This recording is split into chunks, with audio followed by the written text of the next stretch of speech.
Esto es Iceberg de casos ocurridos en México, parte 3. Agárrense fuerte. Anteriormente, casos ocurridos en México, parte 2. Hoy vamos con la parte 3.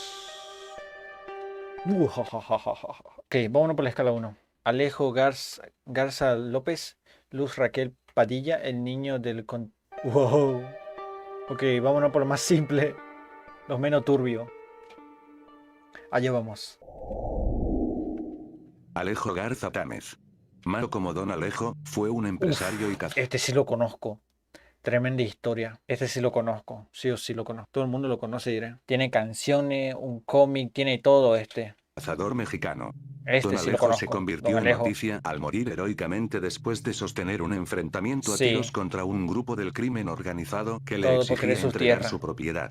En el rancho San José, propiedad de Alejo Támez Garza, lugar donde Alejo enfrentó al comando que buscaba quedarse con el terreno. Don Increíble lo que hizo Alejo, el como viejo. era conocido por amigos, familiares y trabajadores, fue amenazado por un grupo armado el 12 de noviembre. Sí, Exigieron, sí. con la seguridad otorgada por sus armas, que dejara la propiedad en Tamaulipas. A lo cual don Alejo se negó. Alejo decidió que no entregaría sus tierras al Ujú. crimen organizado.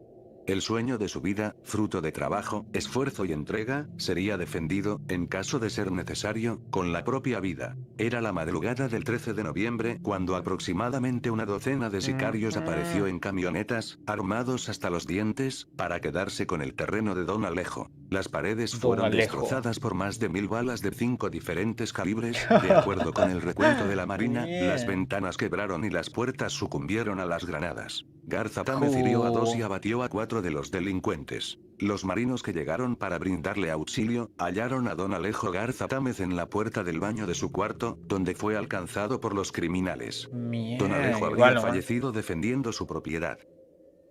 Se llevó a 4. Tremendo. Tal. Le hicieron cómic, le hicieron también y una canción. Tremendo, loco. Murió defendiendo. Un sujeto de 46 años de edad identificado como Eric Francisco fue detenido por Héroe. autoridades de la Ciudad de México debido a que arrebató la vida de su esposa, una joven de 25 años de edad. Vecinos Uy. indican a las autoridades que la noche anterior escucharon gritos y golpes por un rato, después todo se tranquilizó, pero jamás imaginaron lo que ocurría al interior del departamento. Al terminar la discusión, Ay, Francisco le qué quitó la le vida a hizo? Ingrid, los órganos, la piel y los tiró en bolsas verdes a ¡Cu! 5 cuadras de su departamento. El hombre fue detenido por elementos de la Secretaría de Seguridad Pública. En bolsa la dejo. Ok, el niño ahora falta. El más turbio. Liliana Lucero Niño Mercado contenedor. González, una de las mujeres más buscadas por el FBI después del multiconocido caso del niño del contenedor. Todo comenzó el 12 de noviembre de Cu. 1999 en Aguascalientes en la calle 28 de agosto, en donde Aguas una persona caliente. encontró dentro de un contenedor de basura una caja que contenía el cuerpo de un niño de 4 años. El Cuatro cuerpo se años. encontraba maniatado, envuelto en un mantel con diseños navideños y una colcha Cu. con flores y presentaba signos de haber sido golpeado. Dentro de la caja se encontró además una navaja con manchas de líquido rojo y Mierda. bolsas de basura. Cuando lo examinaron vieron que estaba cubierto de moretones de diferente antigüedad. Los culpables de Cu. este caso fueron los padres del niño de 4 años, quienes al día de hoy no se sabe nada de ellos. Cu. Nunca lo encontraron. Lo usaron como saco de box y después ya nunca más. Nunca lo más lo pillaron. Ok, ok.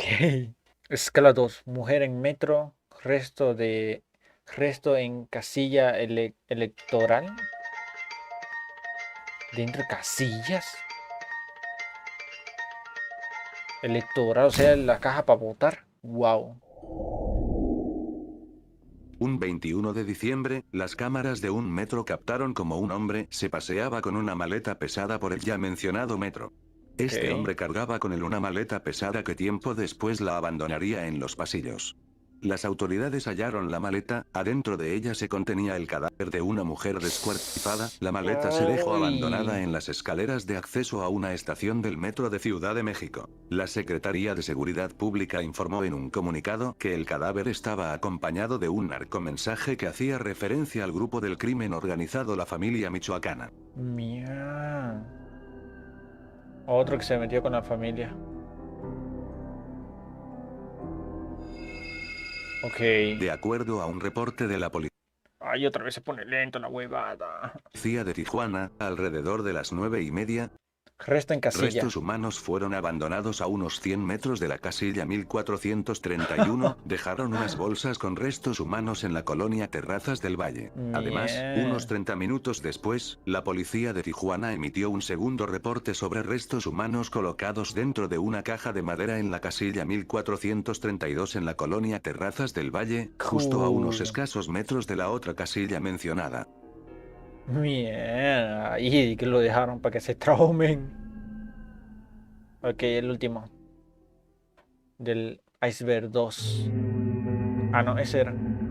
Monstruo Atizapal, el poeta caníbal Anastasia Lechenko. ¿Es rusa? ¿Rusa, no? Siempre tiene que ser rusa. A ver, a ver. Hay que seguir traumándonos con esto. En verano del 2015 un crimen horrorizó a la prensa nacional. Anastasia Lechchenko, joven de origen ruso, de entonces Sí. 19 años, se declaró culpable de quitarle la vida a su madre y a su hermana en la ciudad de Tijuana, Baja California. Lechchenko aseguró haber decapitado y desmembrado los cuerpos de su madre Au. Yulia, de 47 años de edad, y de su hermana Valeria, de 12 años de edad. La Mierda, joven 12 afirmó que años. ambas eran brujas y que por esa razón las mató. Dentro de las declaraciones realizadas, narró que a su hermana le extrajo los ojos, mientras que a su madre le extirpó el corazón. Oye, ¿cómo te puede? Los cuerpos de ambas fueron encontrados en el interior de su domicilio por agentes de la unidad. El hallazgo de los cadáveres fue posible después de que los vecinos de la familia Lechchenko denunciaran la presencia de olores fétidos que venían de su vivienda. Los reportes de los agentes señalaron que los cuerpos fueron localizados desmembrados en el interior de bolsas de plástico. Mierda, está loca la rusa. José Luis Calva Cepeda fue un asesino serial mexicano.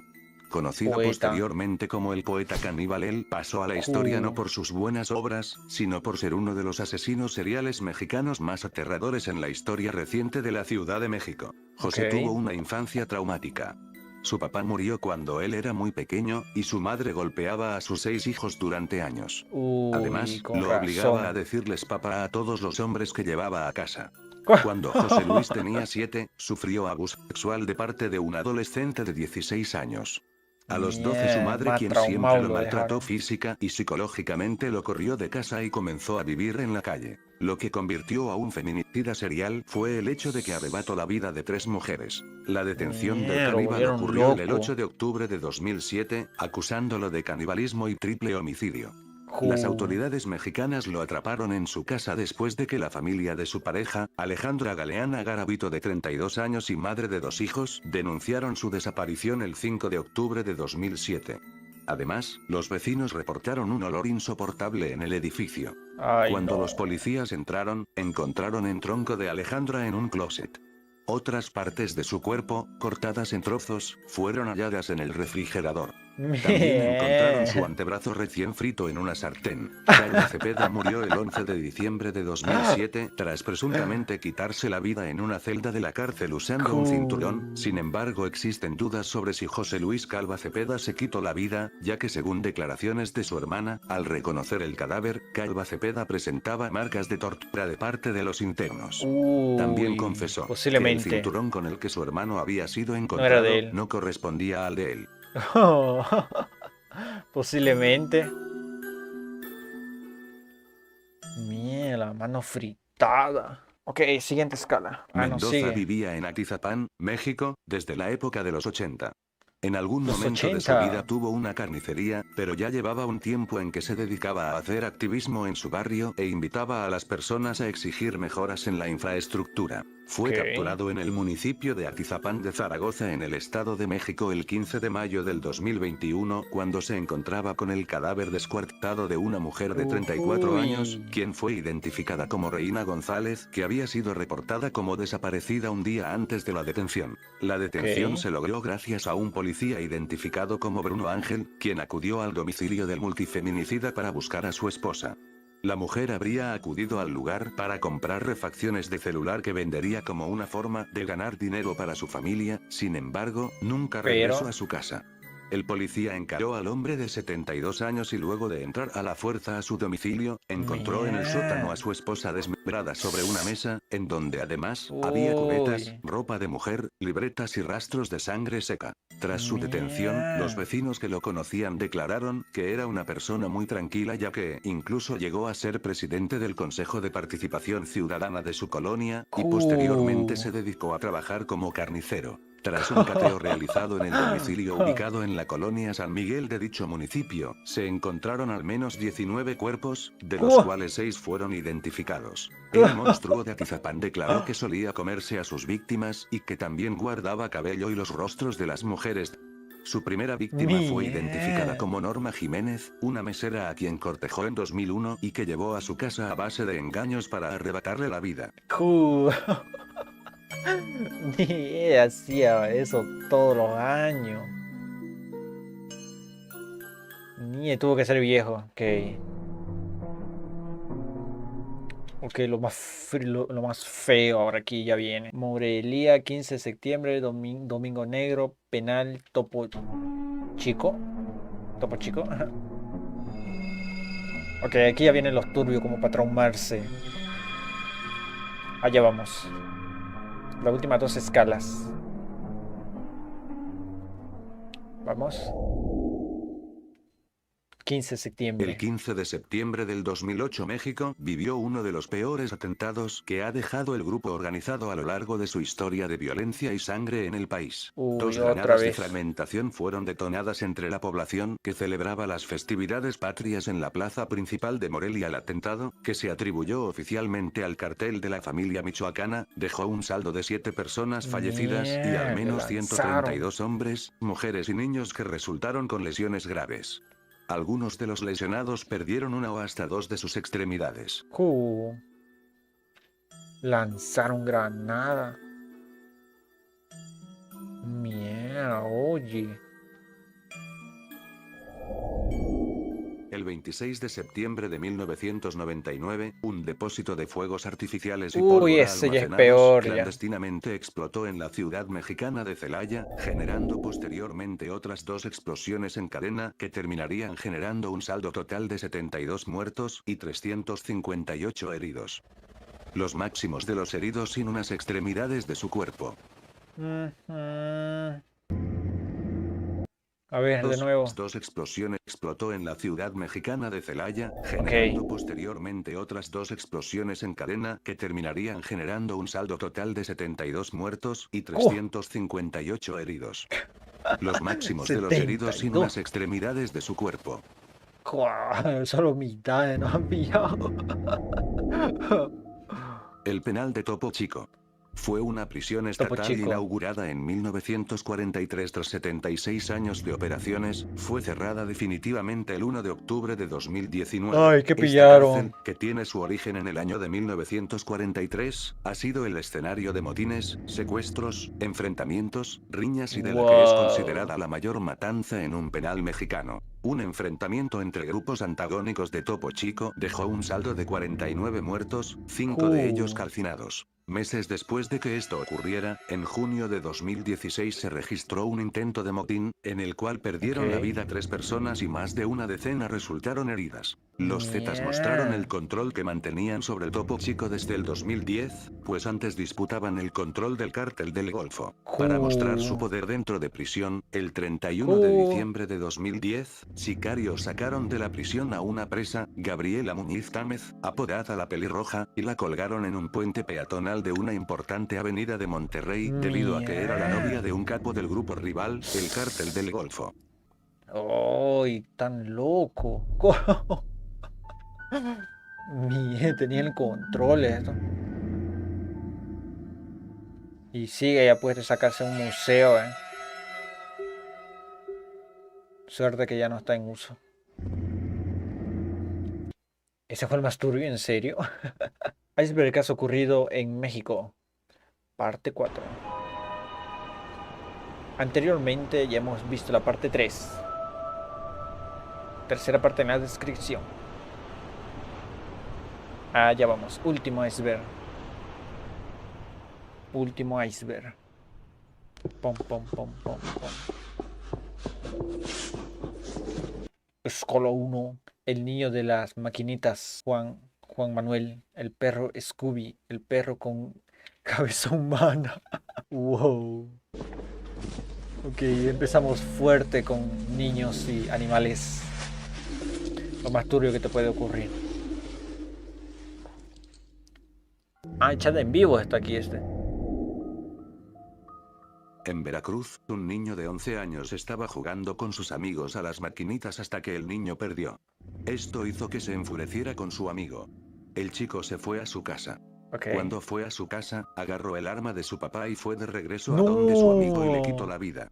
Mientras la ¿Qué? policía llegaba a ver lo que ocurría, el padre y el niño responsable de los actos huyeron del lugar. Al poco tiempo después, el niño al que había sido disparado, llamado Samuel, de 11 años, perdió la vida. Mien. Cu- Corto pero fuerte. Juan Manuel, un joven universitario Juan. de 23 años de edad. Que crímenes organizados le quitaron la vida por negarse a colaborar en la fabricación de drogas sintéticas. Los Ok. sujetos fuertemente armados irrumpieron la casa de Juan Manuel, disparándole, y también hirieron a sus hermanos y otros integrantes de la familia que Mien. estaban en la casa, luego se dieron a la fuga. Todo por negarse. Ok. Un hombre llamado Sergio se Perro dirigió a Scooby. una carnicería en estado de ebriedad, donde entró a la carnicería y amenazó al dueño del local con un cuchillo de carnicero y un arma de fuego. Le mencionó que si no cerraba el lugar en media hora, él regresaría para privarlo de la vida. Salió del local y, como una advertencia, agarró a un perro que se encontraba afuera, lo levantó y lo tiró a un cazo con aceite hirviendo. Las cámaras captaron todo lo sucedido. Se creyó que el perro era callejero, pero después se dio a conocer que pertenecía a un niño de 11 años y el nombre era Scooby. El día de lo ocurrido había salido de la casa para comprar cosas que le encargó su madre y el perro siguió al niño. Después el perro se fue a otro lado y se quedó al lado de la carnicería. En ese momento el niño dijo que solo escuchó el grito del perro, pensando que otros perros más lo habían atacado. Cuando salió y fue a buscarlo, lo halló en el momento que intentaron sacarlo del cazo. Después de que el video se vuelva viral, pudieron hallar al hombre que hizo esto. Sí. Poco tiempo después fue capturado por la policía. Mierda, qué desgraciado, oye. Y creo que la misma le hicieron. Creo. He visto alguno de este texto por ahí que dicen por Facebook, donde dicen que le hicieron la misma, dice. En Monte Escobedo, Con Zacatecas, cabeza una humana. persona grabó a un perro que llevaba una cabeza humana. El perro caminó con ella en el hocico unas cuadras, hasta que fue reportado. Después de investigar, la policía dijo que los demás restos habían sido dejados en un cajero automático, cerca de donde salió Ahí el está, perro. ese video lo vi. También dicen que había una nota que hacía referencia a un cartel de un grupo organizado. Cabeza humana este perro. Estaba disfrutando la comida del perro.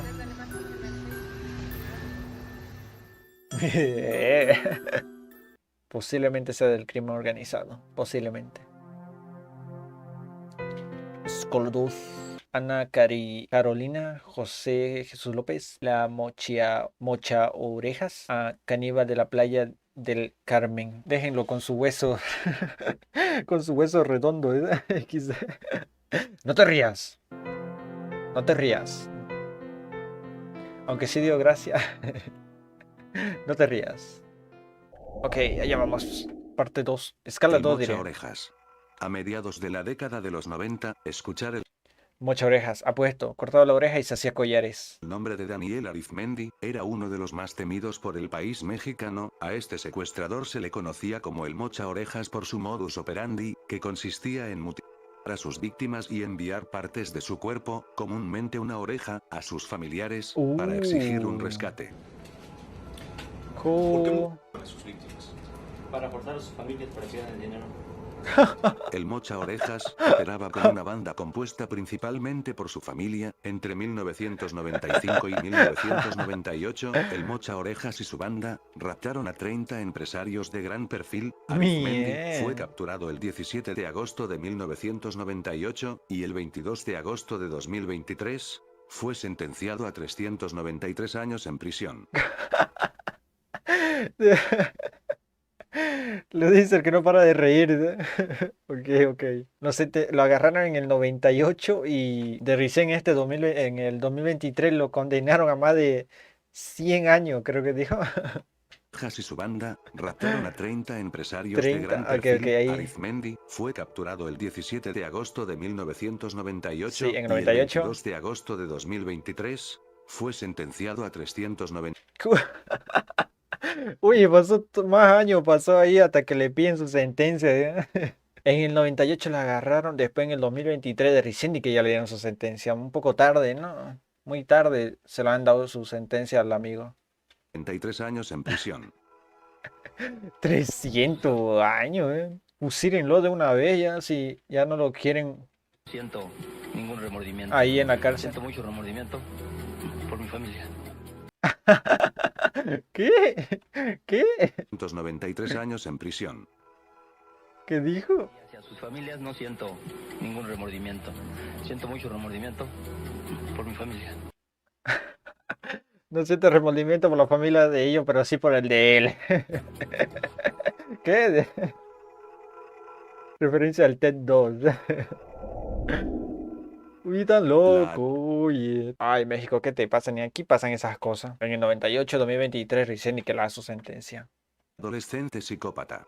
Ana Carolina, a ver, a ver. Ana Carolina López Enríquez, nació en febrero de 1996 en México, fue entregada en adopción desde muy pequeña, su madre biológica tenía VIH, y su padre no Uy. tenía trabajo y vivía en la calle, así fue como el matrimonio compuesto por Efrén López de 65 años y Albertina Enríquez Ortegón de 45 años, adoptaron a la Sí. pequeña en su casa. Para Efrén, Carolina solo era su séptima hija, ya que tenía 6 hijos con su pareja anterior, eso hizo que Ana Carolina no logrará sentirse integrada en su nueva familia y que comenzará a acumular un resentimiento hacia sus hermanastros, a los que miraba, que no les importaban sus padres y que solo Ok. los buscaban para sacarles dinero. Todos los que conocieron a Ana la describieron como una chica tranquila, inteligente y poco sociable. Durante su Sí. etapa escolar sufría mucho bullying, la apodaban como Uy. Anita la huerfanita, un apodo que detestaba y por el que empezó también a desarrollar un odio a Efrén y Albertina. Ana Carolina culpaba de todos Uy. sus males a sus padres,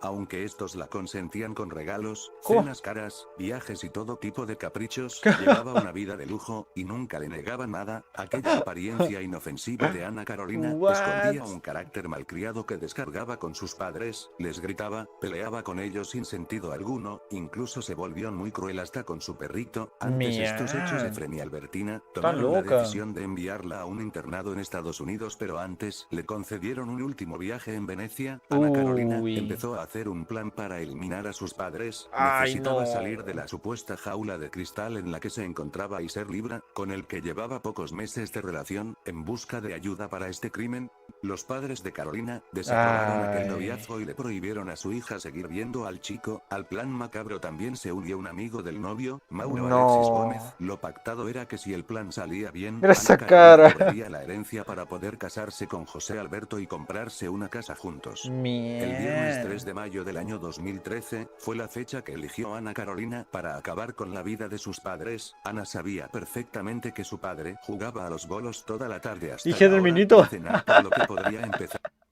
Hija del minito. Está loco, amigo. No, no, no, no, con no. su madre para después arremeter contra el padre. Así fue como Ana Carolina escondió a sus dos cómplices en la casa y cuando llamó a Albertina para que le ayudara en la cocina, Mauro aprovechó Venga. para estrangularla con un cable mientras la mujer perdía la vida mirando de frente a su hija. Luego le inyectaron 3 Miau. jeringas que contenían veneno para ratas en el pecho y en la yugular y Ay. escondieron el cuerpo hasta la llegada del padre. En el momento que el padre entra a la puerta, No. Carolina llevó a cabo la misma operación que hizo con su madre, lo llamó a la cocina para que José Alberto lo estrangulara. El joven encadenó el cuello a una pata de la mesa en caso de que despertara y no pudiera moverse y le inyectaron veneno en la Miau. yugular. Robaron dinero de la casa y se fueron a cenar y durmieron en la casa y en la mañana limpiaron las escenas del crimen, envolvieron los cuerpos en bolsas de Miau. plástico y los Oye, subieron a no. una camioneta. Los asesinos fueron rumbo a Periférico Lombardo Toledano, de Chihuahua y durante el viaje pararon a comprar 13 litros de gasolina. Tras encontrar una zona desolada, arrojaron tiraron los cuerpos al suelo y los No. rociaron con gasolina hasta prenderle fuego. Horas más tarde, la policía encontró los cuerpos calcinados de 2 personas. Cuando se hizo la autopsia, se reveló la edad aproximada de los cadáveres y permitió identificar a la mujer gracias a Sí, una de pues. las prótesis que portaba en sus caderas. Carolina se dirigió a la Mía, comisaría oye. a denunciar la desaparición de sus padres. ¡Ah! Se mostraba triste y asustada cuando acudió a la autoridad, a quienes les Dice dijo la que víctima. no sabía el paradero de sus padres. Desde hace varias horas, la policía inició una investigación por la desaparición. Se entrevistaron con posibles testigos. Entre ellos se Mía. encontraba el novio de Carolina, el cual no pudo aguantar la presión y terminó confesando el crimen. El novio relató los crímenes y el papel que llevó a cabo Ana Carolina. Durante el interrogatorio ante los agentes de la fiscalía, Ana aseguró no arrepentirse de los hechos cometidos. La justicia condenó a Ana Carolina a 14 años y 6 meses de prisión, pero salió en libertad 5 años más tarde tras un comportamiento ejemplar. Ana Carolina quedó No. en libertad y desde entonces ya no se supo nada de ella. Oye, increíble. No se supo nada de ella, de que peor la liberan y que prefieren soltar a una asesina manipuladora. Se quedó con la herencia, lo peor, creo. Creo que posiblemente. El caníbal de la playa del Carmen.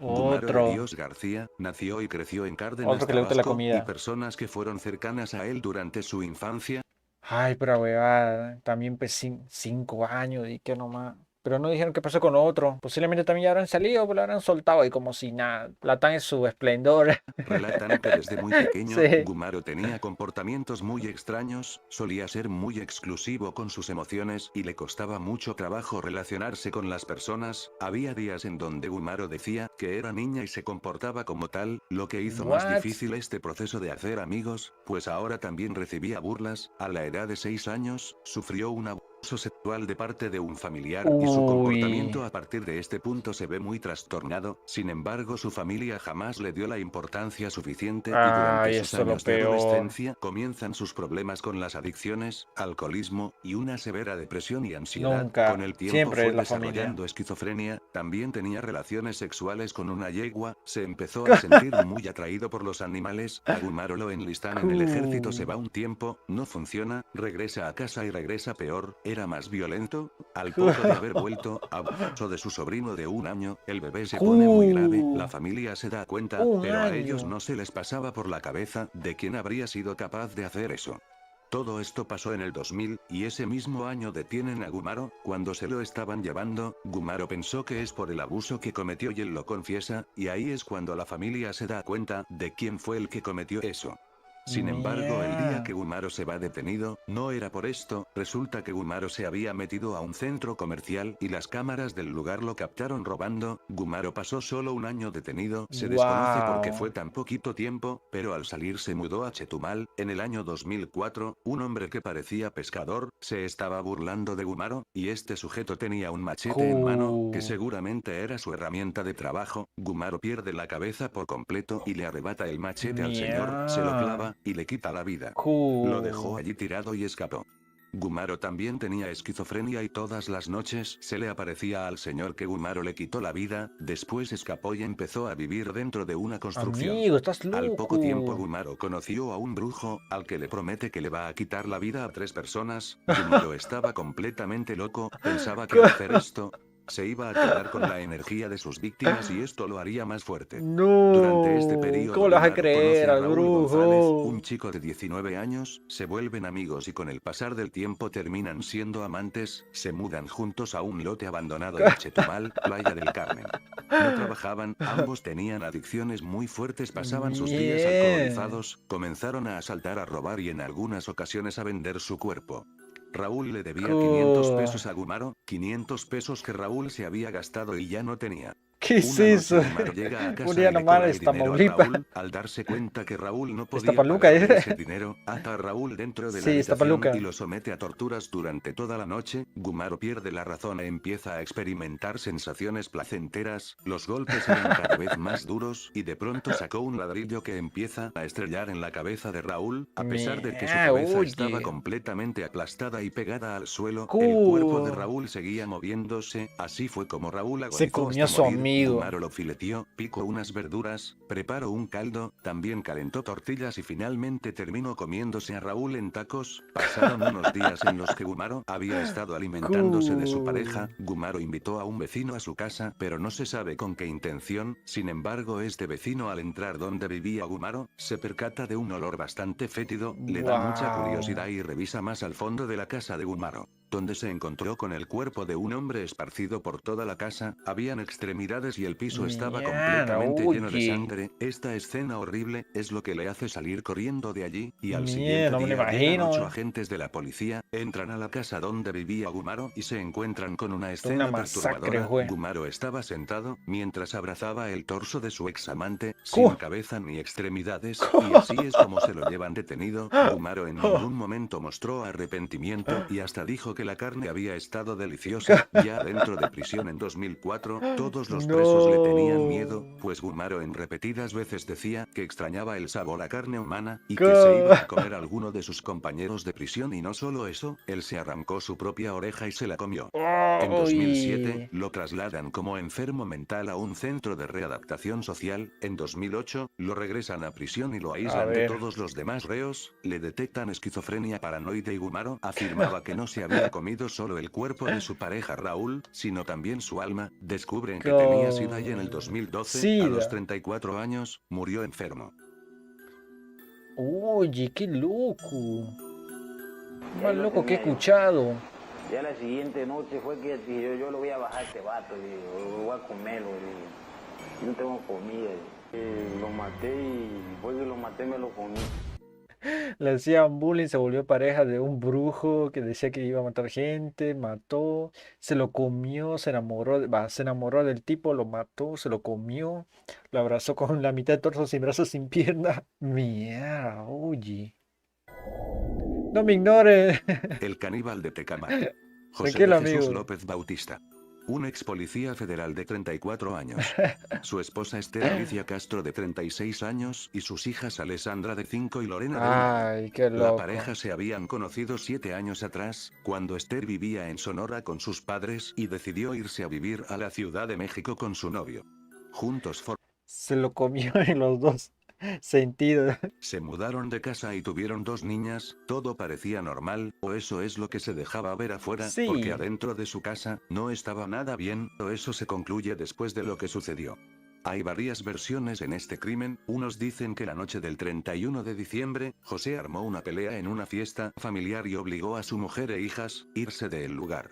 Otros dicen que esa misma noche, él participó en un retiro espiritual donde se usaban sustancias ilegales. En lo que coinciden las versiones, es que tanto los vecinos como la familia de Esther notaron su ausencia y la de sus 2 niñas durante varios días. Por eso, al intentar entrar en la casa por otros medios, alertaron a la policía de la extraña situación. Los agentes no se lo desplazaron a la casa pillaban. familiar, de donde salía un olor fuerte y desagradable. Tras llamar a la puerta, se encontraron a José López, completamente ido. Tenía aspecto de estar bajo los efectos de una sustancia. Dentro de la casa, empezó a salir humo. El hombre estaba intentando quemar algo, por eso los policías entraron a la casa. Allí descubrieron la terrible escena. Tras varias preguntas con respuestas muy confusas, José López admitió ser el responsable del crimen. Había asfixiado y acuchillado a su esposa y 2 hijas, luego cortó los cuerpos y los puso encima de la cama. Él ya tenía un plan en mente, que era quemarlo todo para evitar dejar rastros. Tras analizar la escena, descubrieron que a los 3 cuerpos les faltaba carne, y que José había comido trozos de su propia familia, además de que había rociado 2 cuerpos con cal para evitar el mal olor. Cuando le preguntaron por qué lo había hecho, no consiguió dar una respuesta coherente. Un año después del crimen, José fue juzgado y condenado a pasar el resto de su vida en la cárcel. Wow. Pues sabes muy bien que no debemos de actuar contra un compañero. No, Compañero, eso no importa. Nosotros no estamos aquí para agredirte ni nada. Si tiene... Nada más queremos saber que esté bien la chica y la familia, hijo, ya. Mierda. José, ¿qué está pasando? Ven. José Batista, José, suelta el quien cuchillo. dio... Bautista dice, quien dio muerte a su esposa y sus 2 hijas, baja de su recámara con cuchillo en mano, o sea, baja de su cuarto, segundo piso. José, ¿qué está pasando? Ven. José, suelta el cuchillo. Ahí está arriba. Tranquilo, amigo. No pasa nada. Está aquí arriba. Miau, oye. No dijo. No quiso hablar. Escola 3. Es secuestro de Durango. El sádico. El de Squati. De Chihuahua. Guanabarraza. Bazaza. Ay, qué turbio. Oye, son puros casos de...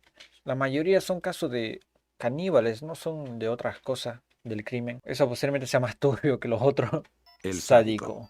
Raúl Osiel Marroquín Reyes, más conocido como el Sádico, era un asesino serial de homosexuales, que cometió 6 secuestros, acabando con la vida de 4 de sus víctimas. En el año 2005 en la Ciudad de México, solía abordarlos en un bar gay, de la zona rosa, luego conseguía llevarlos a su casa, donde procedía a privarlos de su libertad y asfixiarlos por varios días, pidiendo dinero a sus familiares por su rescate, y aunque recibió el dinero por 3 de sus víctimas, acabó con sus vidas y dejó sus cuerpos en varios puntos de la ciudad. Fue condenado junto a su cómplice Juan Enrique Madrid a casi 300 años de prisión en 2008 y cumple su condena en la penitenciaría de la Ciudad de México. Y aún sigue ahí. Mi departamento, en donde con ayuda de Juan Enrique Madrid Manuel lo sometí, quedando secuestrado. Contacté a sus familiares y les pedí un rescate. Apuro del otro género, tercer bando. El secuestrador de Durango. Alejandro Félix Carrillo, nació en Durango, y a su corta edad se vio involucrado en el crimen de una persona, en el poblado de Ignacio López Rayón, por lo que estuvo detenido algunos años, pero al parecer no se le comprobó su participación directa y salió libre. Su primer crimen directo lo perpetró usando un machete, luego cercenó algunas partes del cuerpo de la víctima para embolsarlo y tirarlo a una zanja por las vías del poblado 5 de Mayo. Después de varios años ausente de su familia, lo señalaron como presunto culpable de la desaparición de su abuelo y tío, ya que sus familiares lo calificaban como una persona agresiva y capaz de cometer dicho delito. Tras días de investigación encontraron culpable a Alejandro Félix de la desaparición de sus familiares y el día 7 de abril lo interceptaron a bordo de una motocicleta, obligándolo a que dejara el vehículo tirado y saliera corriendo para escapar. Al no encontrar salida, sacó su arma y se disparó.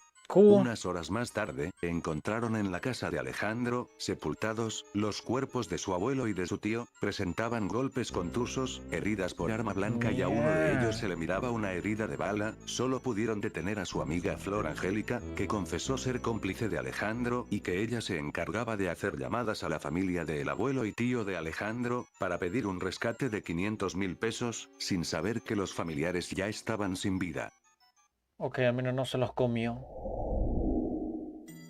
Era un tipo que dejaba juguetes de madera junto a sus víctimas como una firma. Andrés Ulises Castillo nació en 1980, en la ciudad de Chihuahua. Durante su infancia fue víctima de ataques sexuales, lo que provocaría una gran carga emocional misma que emplearía en contra de todas sus víctimas. Ya con 25 años, Andrés comenzó a vender sustancias en la ciudad, forma con la que atraía a jóvenes adictos a su casa con la promesa de regalarles mercancía, pero una vez adentro de su casa abusaba de ellos y los golpeaba hasta causarles la muerte, los cortaba y los metía en bolsa para arrojarlos en lugares abandonados.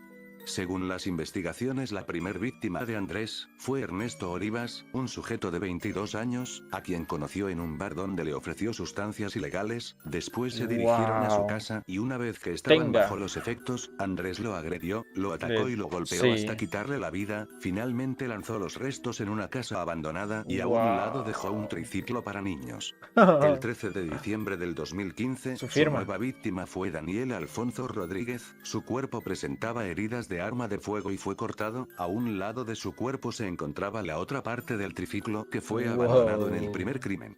Ese mismo día, Andrés raptaría a Fernando Vallés, un joven que se dedicaba a cuidar de su hermano inválido. Andrés le había dado pastillas para que quedara inconsciente. Después la carretera donde transportaba el cuerpo.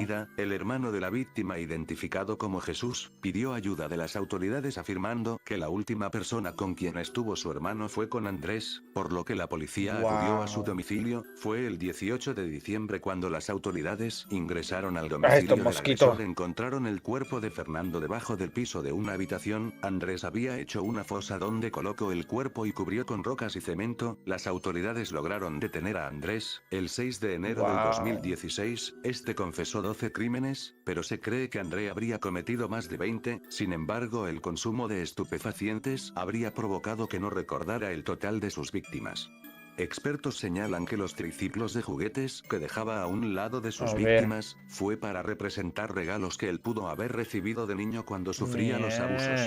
El 5 de diciembre del 2017, fue sentenciado a 120 años de prisión. Sí, le dañaron la mente.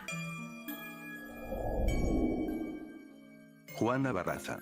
Nació en 1957, en Hidalgo. Su padre biológico la abandonó a muy temprana edad, dejándola con su madre, llamada Justa, que era una mujer que tenía serios problemas con el alcohol. La misma se trataba de agredirla física y verbalmente durante toda su vida. Tiempo después también llegó a contar con siempre un comienza padrastro. así, Nunca a veces le hacen daño desde que son a sus niños. 12 años, en una Ahí ya llega el junto problema. con otras personas, su mamá accedió a que un hombre tuviera relaciones con ella a cambio de 3 cervezas. Este señor la raptó y abusó de ella durante 4 años, dejándola embarazada. Luego de 3 meses de dar a luz, fue rescatada por los hermanos del padrastro. La madre de Juana luego falleció de una cirrosis hepática, cuando ella tenía 18, sin embargo le tenía tanto odio y rencor por lo que hizo, que ni siquiera se hizo presente a su funeral. Ella nunca tuvo suerte en el amor, pues con todos los hombres que ella estaba terminaban maltratándola y como fruto de todas, José Enrique, su primer hijo, perdió la vida durante una riña callejera cuando tenía solo 24 años. Este momento es recordado por Juana como el más triste en su vida.